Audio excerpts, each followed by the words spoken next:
Ladies and gentlemen, stop chasing people who can't even see your worth. Every time you fight for someone's attention, you're teaching them you'll settle for crumbs when you deserve the whole table. The second you stop begging to be noticed and start living like you are the prize, everything changes, because the right person doesn't need to be convinced to value you.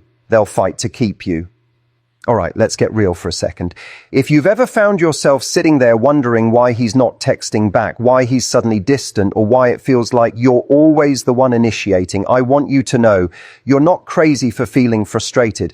But here's the thing, the second you start trying to fight for his attention, you've already lost something way more valuable than his focus. You've lost your center. You've shifted from being in your power to chasing something that deep down you already know should be coming to you naturally. When you fight for someone's attention, you enter into a competition you were never supposed to be in. It's not just about him anymore. It's about proving your worth to him.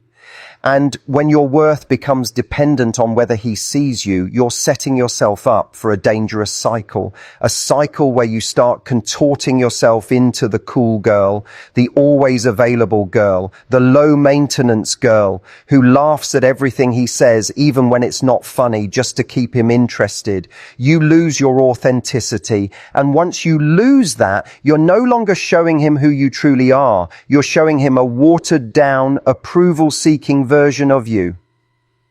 But here's the truth. People don't fall in love with the version of you that chases. They fall in love with the version of you that radiates value, that carries herself like someone who already knows her life is full and meaningful, with or without him in it. That's the perso. And who becomes magnetic because she's not waiting for him to complete her. She's already complete. So what do you do instead of fighting for his attention? You redirect that energy into your own life. That's not a fluffy love yourself Instagram quote. It's a strategic move. Think about it. If you have a friend who's constantly desperate for your approval, constantly checking if you like them, you start to pull back. But if that same friend is busy, confident, and living a life you admire, you want to be around them. Humans are wired to value what appears valuable. And value isn't about arrogance. It's about showing you have standards and boundaries. Start by putting your focus on the things that make you feel alive. Fill your calendar with activities that light you up, not just to distract yourself, but because those are the things that make you you. Go to that dance class, book that trip, meet your friends for brunch, learn that new skill you've been putting off. When your life feels exciting to you, you don't need him to create excitement for you. That's when you stop acting like you're waiting for him to send you the golden ticket to happiness. And here's the interesting part. When you're truly engaged in your own life, you become harder to reach in the best way possible. Not because you're playing games, but because you genuinely have things going on. You're not sitting by the phone waiting for him to text. You're in the middle of something that matters to you. That absence of desperation is felt. He notices when your energy changes from "please notice me" to "I'm living my life and you can come along for the ride if you want to." Another thing, when you stop fighting for his attention, you start noticing things you didn't before. You start asking it, wait, is he fighting for my attention? Is he showing up in the way I deserve? Because when you're no low, Nenga glued to the idea of keeping him, you can see clearly whether he's actually a good fit for you. That's when you stop tolerating breadcrumbs, the occasional text, the half-hearted effort, the let's hang messages at midnight. You stop accepting less because your self-worth is no longer tied to him showing up. And I get it, this isn't always easy, especially if you've been conditioned to believe that relationships require you to prove your worth. You might even feel a pull to do something when you sense him drifting.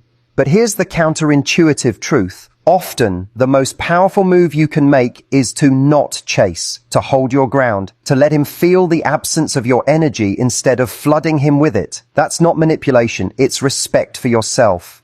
When you stop fighting for attention, you also start communicating differently. Instead of hinting or fishing for reassurance, you speak directly. You express what you want and what you won't accept, not in a confrontational way, but with calm confidence. You set the tone, and if he can't meet you at that level, you walk. Not out of anger, but because you know you're not here to drag someone into loving you the way you deserve. Think about the people you've been drawn to in your own life. They weren't the ones trying to force their way into your schedule. They were the ones who carried themselves with quiet confidence, whose lives already had richness and depth. They didn't need you to validate them, and that made you respect them even more. That's the energy you want to cultivate, not just for him, but for every area of your life.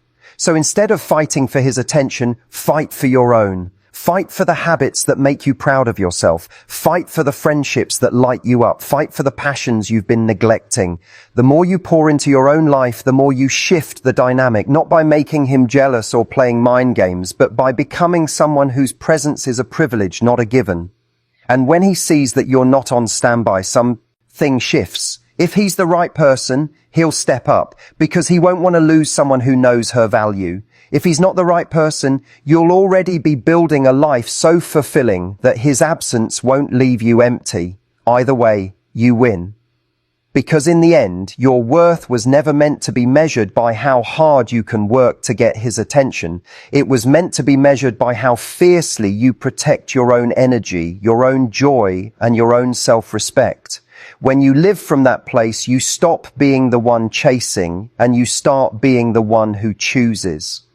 And that's when everything about how you move through relationships changes, because you're no longer in the business of convincing anyone of your worth. You're in the business of living it. You stop asking, how do I make him want me? And you start asking, does this situation deserve me? That's a subtle shift, but it's life-changing. When you operate from that question, you immediately filter out the people who aren't aligned with your standards. You start noticing red flags earlier, and you're less likely to rationalize bad behavior just because you're emotionally invested. Here's what a lot of people don't realize. When you chase someone, you create a dynamic where they're the prize and you're the one trying to win them. But when you flip that energy, when you see yourself as the prize, it changes how you carry yourself. And this isn't about arrogance, it's about ownership. It's about owning the fact that your time, your love, and your energy are valuable. You don't throw them around like confetti, hoping someone will pick them up. You place them where they'll be honored. It's also about understanding that your life is not a holding pattern until someone gives you permission to feel special. You are not waiting in some imaginary line for your turn at happiness. Every single day is your turn. Every single day is your shot to create moments that make you feel alive. That's the mindset shift that makes you magnetic without even trying. Because people can feel when you're not hinging your happiness on them. It's liberating for you and it's compelling for them. I want you to think about a time in your life when you were so focused on something you loved, maybe a creative project, a goal, or even just a new chapter in your life, that you barely had time to think about who was texting or calling. Remember how grounded you felt, how fulfilled. That's the version of you that attracts naturally. That's the energy you need to protect at all costs. Because when you live from that space, you don't need to overthink what to text or how to keep someone interested. Your life itself is interesting enough. And the beauty is, when you stop making someone else's attention the center of your world, you give yourself room to see things clearly. If someone's effort is inconsistent, you notice. If they're showing you with their actions that they're not invested, you don't excuse it, you address it, or you move on. You're no longer clouded by the fear of losing them because you're too anchored in the fear of losing yourself. Now, I'm not saying you should never put in effort or never reach out. Relationships thrive on mutual effort, but the key word is mutual. When the scale tips so far in one direction that you're carrying the weight of the connection, that's when resentment builds. That's when you find yourself trying to earn something that should already be there. And if you notice you're doing all the emotional heavy lifting, the answer isn't to lift harder, it's to set the weight down. There's also something incredibly powerful about silence when used with intention. Not silence as in giving the cold shoulder, but silence as in space. The space to let someone come to you. The space to let them feel your absence. That's not manipulation, it's reality. When someone gets used to constant access to you, they can stay. Art to take it for granted. But when you step back and pour that energy into yourself, you create a healthy gap where they can decide if they're willing to meet you halfway. And let's talk about standards for a second, because not fighting for someone's attention doesn't just mean do your own thing. It means knowing exactly what you expect from a partner and holding that line. That's where most people stumble. They have vague expectations, but they don't articulate them. So they end up settling for behavior that doesn't feel good. When you're clear on your standards, you don't need to push or plead. You simply observe. Does this person naturally align with what I value? Or am I constantly having to justify why they don't? The person who truly values you won't need to be convinced to show up. They won't leave you wondering where you stand. They won't make you compete with their distractions for a sliver of their attention. You won't have to send subtle hints, draft the perfect text, or engineer the right scenario to get them to care. They'll just care because that's who they are and because they recognize your worth without you needing to sell it to them. I know the temptation is strong to fix it when someone starts pulling away. To think, if I just say the right thing or act a certain way, I can get them back to how it was in the beginning.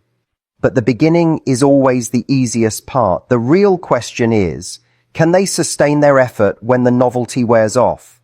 And if the answer is no, then the version of the relationship you're fighting for doesn't actually exist anymore. It's just a memory. You deserve more than a memory.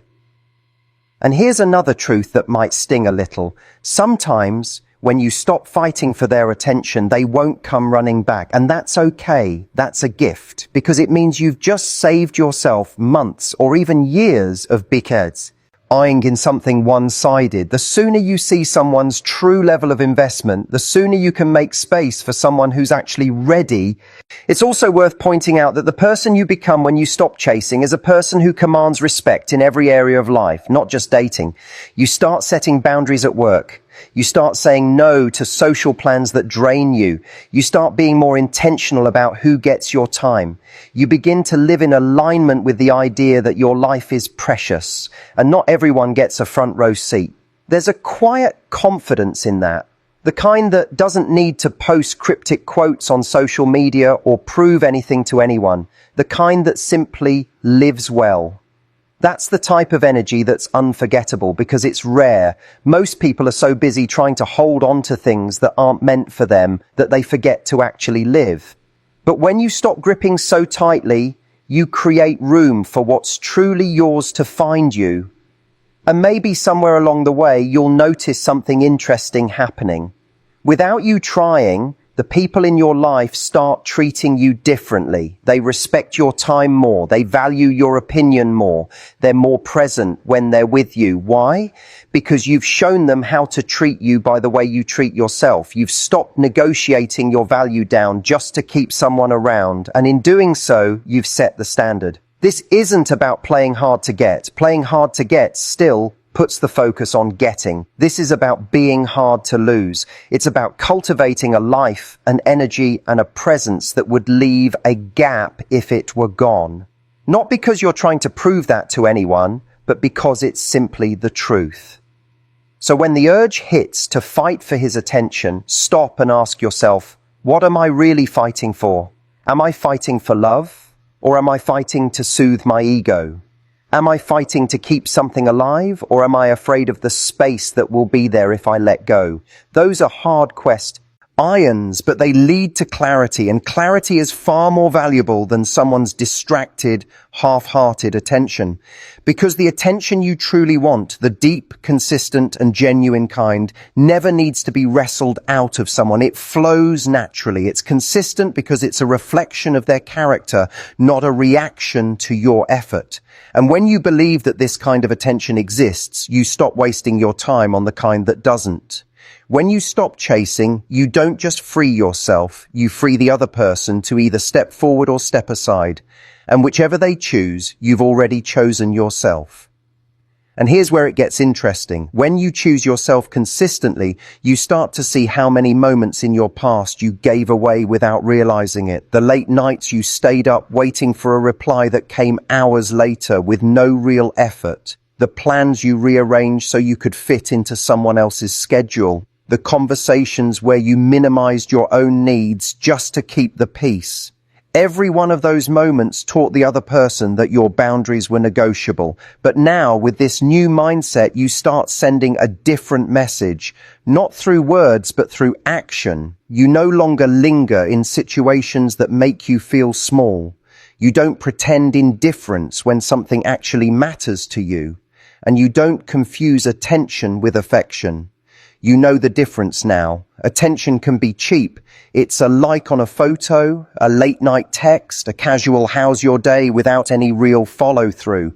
Affection, on the other hand, is investment. It's consistency. It's effort when it's inconvenient, not just when it's easy. And the moment you start demanding affection instead of scrambling for attention, you change the entire quality of your relationships. The best part? This shift spills into every interaction you have. You stop feeling the need to overshare to prove you're interesting. You stop apologizing for having standards. You stop overthinking how to keep someone engaged. You start trusting that the right people will be drawn to your energy naturally without you bending yourself out of shape. And because you're no longer trying to hold on to something that doesn't want to be held, you have the freedom to put that energy into things that actually build you up. That's when you begin to glow differently. Not in a cliche just love yourself way, but in a grounded, unshakable way. People notice it. They might not even be able to articulate why they're more drawn to you. It's because you've reclaimed your own presence. You're no longer broadcasting, please see me. Instead, your energy says, I see myself, and that's enough. Now, here's the truth most people avoid. Sometimes the reason we fight for someone's attention is because we've attached our identity to how they treat us. If they treat us well, we feel worthy. If they pull away, we feel rejected. But the danger in that is obvious. When your worth is outsourced to another person, you'll always be at the mercy of their moods, their choices, their availability. That's why the work isn't about figuring out the right formula to get their focus back. The work is about detaching your value from their behavior entirely. When you do that, you start to see rejection differently. It no longer feels like proof that you're not enough. It feels like information. If someone can't or won't meet you at the level you need, you don't see it as a personal flaw. You see it as a misalignment. And misalignments aren't tragedies, they're redirections. They free you to find the spaces and people where you fit, without squeezing yourself into a mold that was never meant for you. And yes, there will be moments where this feels uncomfortable. There will be times when you miss the dopamine hit of that text coming in, even if it was inconsistent. You might even feel the urge to just check in or see how they redoing. But that's where your discipline comes in, not the kind that's rigid or joyless, but the kind that remembers the bigger picture. Because every time you resist chasing, you reinforce the truth. You're not here to earn what should be given freely. This kind of discipline becomes easier when your life is full. When your days are filled with things and people that energize you, you don't have time to obsess over the gaps someone else leaves. You'll still care, of course, but the care will have healthy boundaries. You won't be willing to drain yourself to fill in their blanks. Instead, you'll let them show you, through their own effort, whether they truly belong in your world. And here's another layer to this. When you operate from this place of self-assurance, you make decisions faster. You don't linger in limbo for months wondering, do they like me enough? You look at their actions and make a call. Either you move forward with them or you move forward without them. Both paths lead to progress because you're not stuck in the emotional quicksand of waiting for someone to make up their mind about you. People often underestimate how attractive decisiveness is. When you're clear about what you want and you act on it, you save yourself endless cycles of overthinking. And that clarity is magnetic, not because you're trying to lure someone in, but because it's rare. Most people are stuck in hesitation, worried about making the wrong choice, while the most compelling people are those who choose boldly and trust themselves enough to adjust if needed. Another thing you'll notice is that when you stop fighting for attention, your conversations shift. You stop asking questions that fish for reassurance, and instead you ask questions that actually reveal who the other person is. You're no longer looking for clues that they like you. You're looking for clues that they line with you. And when you catch yourself overanalyzing every message or tone of voice, you remind yourself The right connection won't feel like decoding a puzzle. And I want to address something important. This mindset isn't about pretending you don't care. It's not about acting detached to protect yourself. It's about caring deeply, but from a place of strength, not scarcity. You can still be warm, open, and affectionate while holding high standards. In fact, that's the sweet spot. You become someone who loves fully, but doesn't crumble when that love isn't returned in the way you deserve. In this space, vulnerability isn't a gamble, it's a choice. You share your heart knowing you can handle whatever comes back. And if what comes back isn't enough, you can walk away with your dignity intact. That's the kind of inner power that makes people sit up and pay attention, not because you demanded it, but because you embodied it. The ripple effect is enormous. You'll start to notice how much calmer you feel. You won't be checking your phone every few minutes, dissecting the last conversation, or wondering if you said the wrong thing. You'll be too busy living, too grounded in your own worth to be shaken by someone's inconsistency. And ironically, this is often when people who once took you for granted suddenly start making more effort. Not because you played a game, but because you stopped playing at all. And if they don't make that effort, you're still good. You're still you. Your life doesn't lose its value because one person failed to recognize it. The right people will, and when they do, you'll be able to receive it fully, not from a place of desperation, but from a place of mutual respect and appreciation.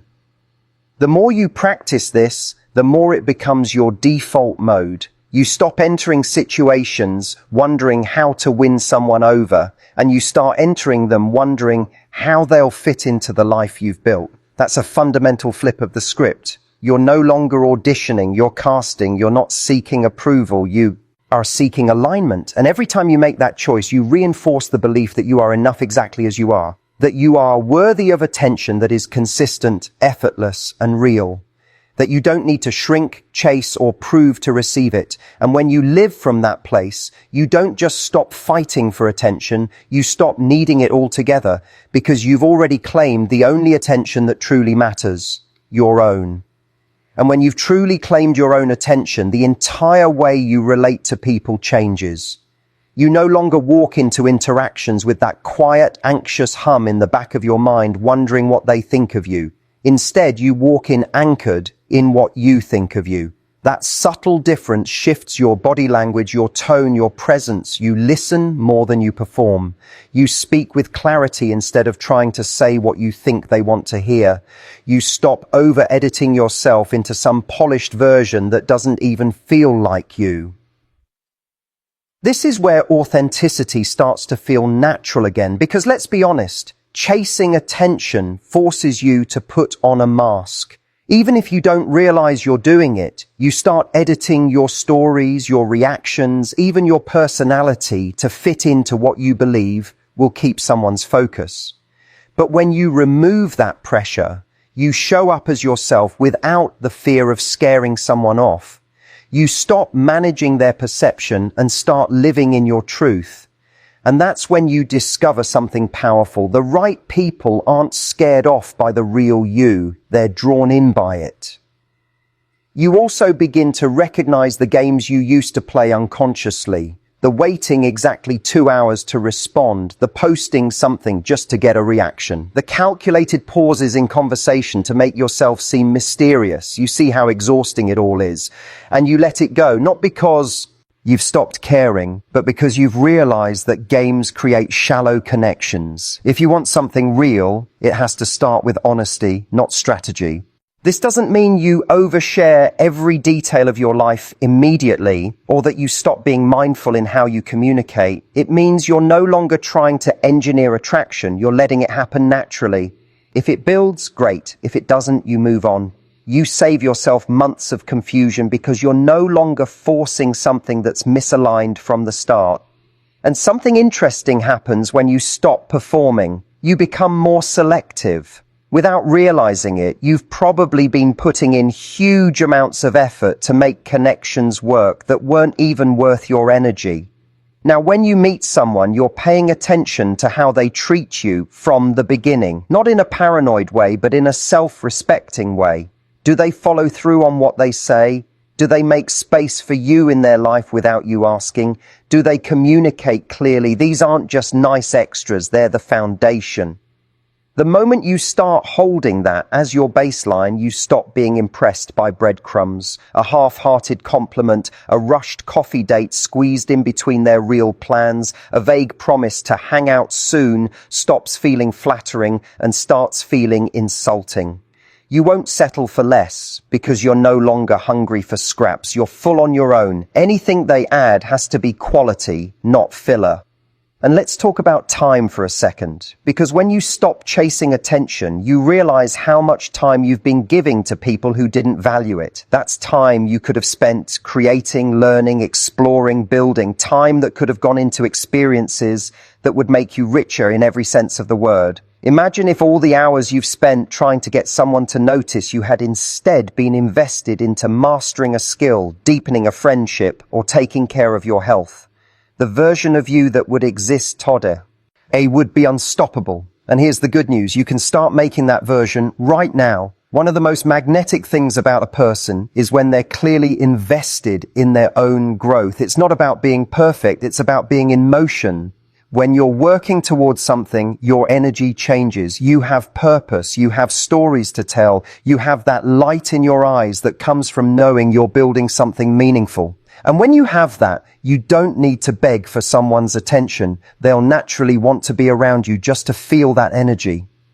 But even more importantly, you'll want to be around yourself. You'll actually enjoy your own company because your life is no longer built around waiting for someone else to make it interesting. You become your own source of excitement, your own source of stability, your own source of validation. And that doesn't make you selfish. It makes you whole. Whole people create the healthiest relationships because they're not looking for someone to complete them. They're looking for someone to complement them. Here's the thing. When you start living this way, some people from your past might come back around. They'll notice the shift. They'll see that you're no longer orbiting around them, and they'll be curious. Some will step up because they realize they undervalued you. Others will just want to re-enter your life because they miss the way you made them feel important. But now you have the awareness to see the difference between genuine effort and a temporary spike in attention. You won't be swayed by grand gestures if they're not backed up by consistent behavior. And when you reject inconsistent attention, you're not just protecting your heart, you're sending a signal to yourself that you take your needs seriously. That signal is powerful. Every time you walk away from something misaligned, you enforce the belief that you deserve more. That belief doesn't just sit in your mind, it shapes your posture, your voice, your choices. It makes you less tolerant of disrespect in every area of life. Some people might call this being picky or too demanding. But there's a huge difference between expecting perfection and expecting effort. Effort doesn't mean they never make mistakes. It means they care enough to notice when they have, and they put in the work to make it right. You're not asking for the impossible, you're asking for what you give. And anyone who tries to make you feel unreasonable for expecting reciprocity is showing you exactly why they're not for you. You'll find that once you're in this space, the need to prove yourself fades. You stop feeling like you have to earn love because you know that real love isn't transactional. It's not about doing enough to tip the scales. It's about two people choosing each other without needing to be convinced. That's why the healthiest connections often feel easy in the beginning, not because there's no effort, but because the effort is mutual from day one. And when you feel that ease, you recognize it instantly. It's not the high drama roller coaster dynamic you might have mistaken for passion in the past. It's steady, it's consistent, it doesn't make you question where you stand. And when you find it, you'll see why you had to stop chasing in the first place. Because if you'd kept running after someone who couldn't match you, you never would have had the space to experience this. This is why pulling your energy back isn't about punishment or revenge, it's about creating space. Space for people who can show up without being coaxed. Space for opportunities you couldn't see when your vision was locked on one person. Space for your own growth to happen without interruption. Space for you to become someone who no longer fears letting go because you trust that what's meant for you won't require you to beg for it. When you live like this, you don't have to fight for attention ever again, not because you've become indifferent, but because you've built a life so rich and aligned that anyone who wants to be part of it knows they have to bring their best. And if they can't, they simply won't last, and you'll be okay with that, because you've already learned the most important lesson. Losing someone who can't meet you isn't really a loss at all. It's just clearing the path for someone who can